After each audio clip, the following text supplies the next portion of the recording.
2 years ago, Dell released their premium X series range with a 15-inch and a 17-inch model. Now this year, the 15 and the 17-inch laptops are gone.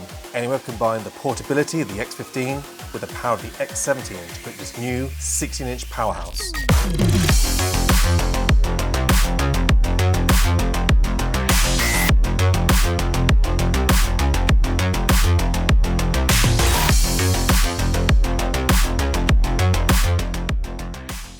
So here finally is our Alienware X16 review. Now we've already done an unboxing and first impressions video, and in case you missed it, I will put a link in the description down below. But now that I've had a solid week on this laptop, I want to give you my full thoughts and impressions of this powerful 16-inch gaming laptop. So before we get into the review, I want to quickly mention that as of the launch of this laptop, there's only one real configuration available, and that's with the i9 and the 4080 model.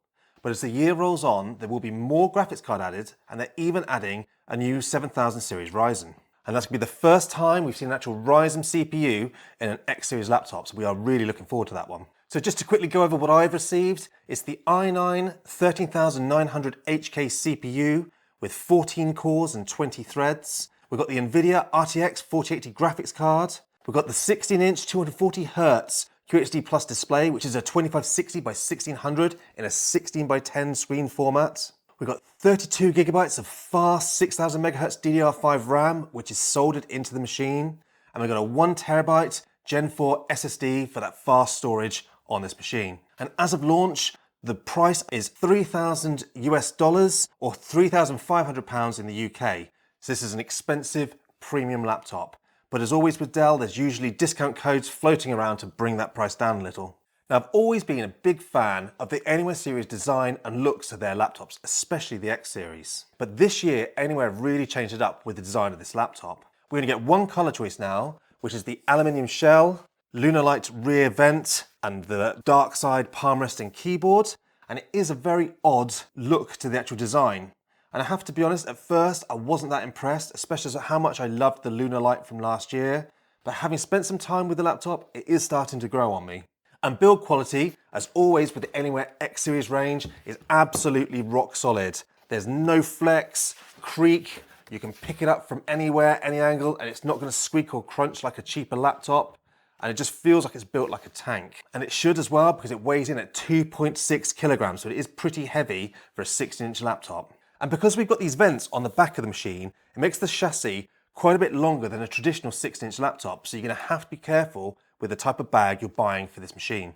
We have an excellent selection of ports. They've now removed the power jack to the back, which was on the side last year, and I really liked that because I hated the power jack wobbling around out the side of the machine. We've also got a great selection of video outputs with a mini display port, an HDMI 2.1, and also the Thunderbolt port. We've also got a USB-C and 2 USB-A ports for your peripherals. And there's even a mini SD card slot for the creators out there. Though I have to be honest, give my laptop a reach round every time I want to put in a card into this machine gets quite frustrating. But at least having all of the ports at the back leads to a very tidy looking system because all of the cables are behind you, especially if you're on a desk, down the back of the desk. They're not all sticking out the side of the machines like other laptops. But the one that I do have the biggest gripe with is the headset jack, also on the back. I mean, really, Dell, that is the most inconvenient place for a headset jack. You can have that trailing around the back of your machine constantly. And it's so tiny, that could have gone anywhere. As always with Alienware, we get a great selection of RGB. We've still got the beautiful Tron lights. And yet again, they've improved this lovely mini LED light around the back of the machine. It looks absolutely fantastic. And it instantly shows you you've got an X series laptop when you see this Tron ring. We've got the lit Alienware head on the back of the screen. And thankfully this year, Dell have brought back the lit touchpad, and there it is in all its glory. We had this on the X17R1 and everybody loved it. Then for some unknown reason, when the X17R2 came out, they removed it. I think there was quite an outcry from all the Alienware fans, so we've finally got it back. And I'm really pleased with that. We've also got the perky RGB keyboards, and another improvement we've got this year is the secondary symbols are lit. So you don't have just the primary functions lit, and that's something I've always loved, so a big thumbs up to Dell there. And as always, the keyboards on these Alienware laptops are absolutely fantastic. And you can configure it with either a mechanical or a scissor switch keyboard. And whichever one you choose, you're going to be happy with. If you choose the mechanical, it's like a cherry blue switch, so you've got that clicky feel. And if you choose the scissor switch, It's got a lovely pressure still, and it's one of the best typing experience you can have on a gaming laptop. And this was always one of the reasons I was drawn to Alienware gaming machines, because I love the keyboard so much. Moving down to the touchpad, although small, is glass and glides beautifully. Gestures work well, and the clicks are absolutely fine. I just wish it would have been slightly bigger, but because we've got this venting at the grill above, and they've obviously brought the keyboard and trackpad down, we don't have a lot of room for it. But at least it's lit again, so we're going to forgive Alienware for that one. And either side of the keyboard, we've got the speaker grills, and this is a massive improvement this year. The X17 and X15 speakers were really lackluster and were a real shame on such a premium laptop. Anyway, we've really listened to their customers this year and put in a 6-speaker system, so we've got some up-firing and down-firing speakers, and they sound like this. Speaker test of the Alienware X16 at 50% volume.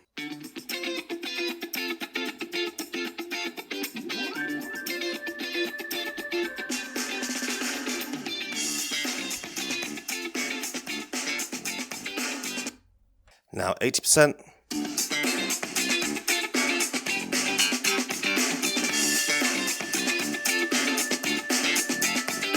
Wow, it really seems like Alienware are actually listening to their customers, all the moans from the X series from last year. These X16 speakers are really impressive. It can also be tweaked with Dolby Atmos for a great listening experience, and although it isn't as good as maybe a MacBook Pro 16, it's definitely the best sounding gaming laptop that I've ever tested. Now moving up to the screen, and we're treated to a 16-inch, 16 by 10, 2560 by 1600, 240 Hz IPS panel. It's fast, the colours look great, there was minimal bleed or IPS glow on my unit, but it's only 325 nits. And I think that's a bit of a shame on a laptop that costs this much money. When you look at a lot of its competitors, most of them are between 400 and 500 nits now for their premium range. Alienware is still sticking at just over 300 nits. Although I haven't had any problem with this brightness, I wish it was 500 nits, especially if you want to take it outside or if you're in a bright environment. And then above the screen, we've got the webcam, which includes Windows Hello for facial recognition, which is my favourite way of logging into Windows. And the webcam looks and sounds like this. So this is a test of the webcam and the microphone on the new Alienware X16. And as far as upgradability goes, this is a bit of a mixed bag. Now we do have two M.2 PCIe 4 SSD slots, one of which is populated in my unit by a 1TB fast SSD. And both of those slots are given the heatsink as well. So if you want to add a second one in the future, you can take the heatsink off, insert your drive, put the heatsink back on, and you're good to go. No faffing around trying to get a replacement part from Dell or buying an alternative. And also, if you have the two SSDs, you can even configure it in RAID in BIOS, if that's something that you wish to do for those extremely high read and write speeds. So it's nice that we have those options for the SSD. We've also got a socketed M.2 Wi-Fi card. So if the Wi-Fi 6E card that they provide in the future becomes outdated, you can change that. But the bad side is the RAM on this machine, although fast at 6000 MHz, is soldered in. And it means you're limited on the models that are available at the moment to 32 GB of RAM. Now that's going to be fine for most people, especially if you're buying this just for gaming. But if you are a content creator or if you're someone that's heavily using VMs or development, a lot of people these days like to have 64 GB, and at the moment that's just not even an option. And another con with this design is the inverted motherboard. Now Alienware for many years now have used inverted motherboards on the Alienware laptops. Now you can still obviously get to the SSDs very easily when you open the bottom panel, but you cannot get to the heatsink, which means repasting and cleaning the internals of your laptop is very difficult. You need to strip down the entire motherboard and take it out to repaste it. So if in the future your paste dries up, that's going to be a real pain. But the good news is Alienware do use the Element 31 thermal paste, which not only has great properties, hopefully should last a fair while, along with the large vapor chamber cooler and a 4-fan system in this X16 gives it great cooling potential. Now we did briefly look at the performance in the unboxing and first impressions, but we're going to look in a bit more depth today. And to start, I want to talk about the CPU. Because the cooling is so great on this machine, it seems a shame that they've paired it with an i9 13900HK. Now it is an i9, it is a 13th gen, but the HK is only a 14-core 20-thread CPU. They could have used the HX with its 24-core 32-thread, which would have given this machine an awful lot more power. And you can see that by when you look at the Geekbench in its full performance mode, where it can hold easily 120 watts without throttling, and we're only getting to 20,000 Geekbench score, which is a lot slower than the Razer Blade 16 we recently reviewed, and it's only just faster than last year's i9 in the 12th gen. And also this CPU is fully locked down. You cannot undervolt it, you cannot change the multipliers, so you're stuck with the profiles and the performance with what Dell sets for you. With the HX series, usually you can undervolt, you can change the multipliers, you can do what you want with that CPU, allowing you to get a lot of extra performance or have it running a lot cooler.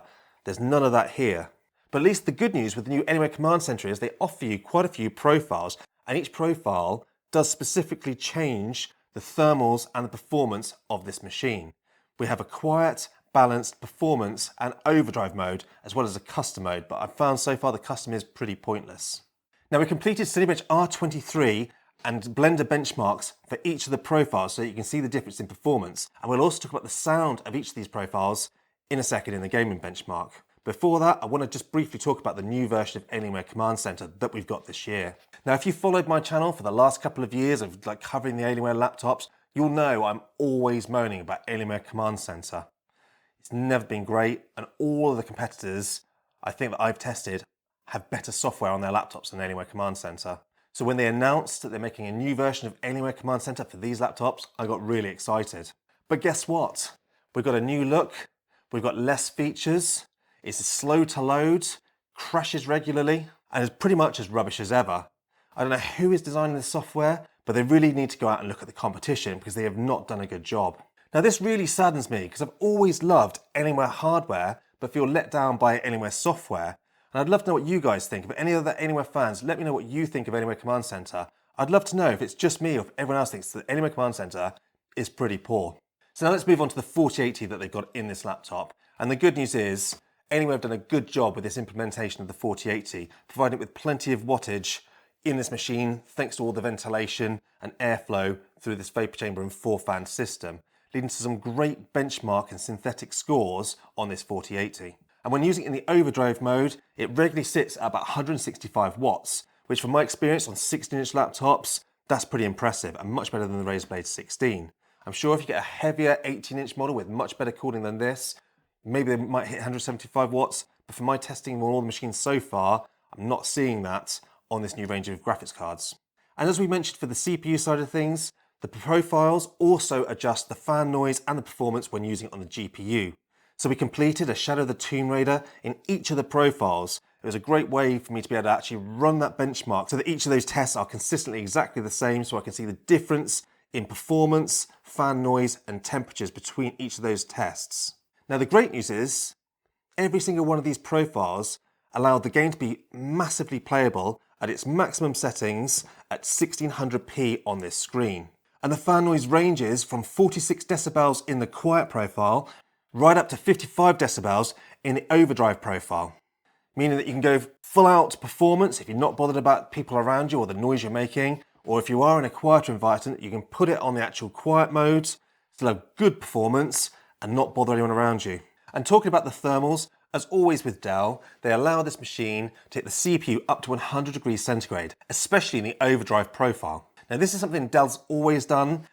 The CPUs in gaming laptops from Intel consume a lot of wattage if you want to pump the maximum performance out of them. And Dell want to give you as much performance as these machines can handle, so they allow it to go up to 100 degrees C. Now not everybody is comfortable with that, and if you're not, you can go into BIOS and adjust the TCC to bring the actual throttle point down a little bit to a temperature you're more comfortable with, but you will lose a little performance to do that. But Dell have obviously tested it and are happy to let these run at 100C, and Intel spec allows these CPUs above 100, so that shouldn't be a problem. And although the actual internal temperatures do get quite hot, the amazing news is the actual keyboard and palm rest temperatures remain absolutely cool to the touch. I mean, not even lukewarm. This thing really is. You could leave your hand on here all day and your hand will warm this actual palm rest up more than the actual CPU inside this machine. And that is quite an amazing feat, because if you've tried a lot of gaming laptops, when they are running full tilt, they get really hot and you can actually roast your hand on that WASD key.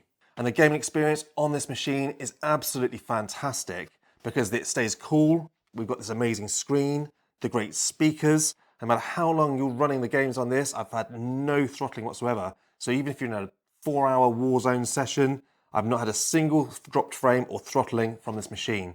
So the one thing that Alienware do seem to absolutely pride themselves on is having it run cool to the touch and run for a long time without throttling. And that's one thing I've always loved about the Alienware laptops. So then let's talk about the actual battery.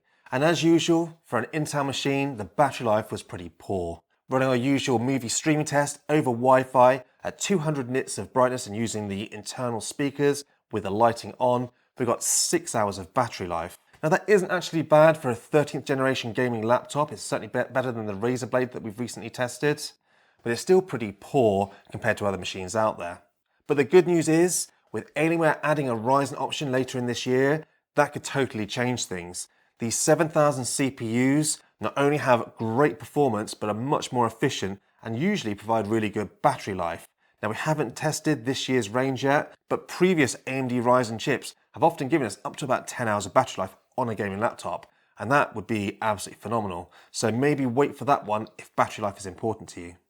But if you're like me and battery life isn't that important to you because this is a gaming laptop you usually be plugging in anyway, there's a great range of features from Dell, as always, in the BIOS to protect the actual battery by choosing what you're going to be using the laptop to do. So if you're always on mains, you can choose that and it will protect the battery from overcharging itself and killing the battery too early.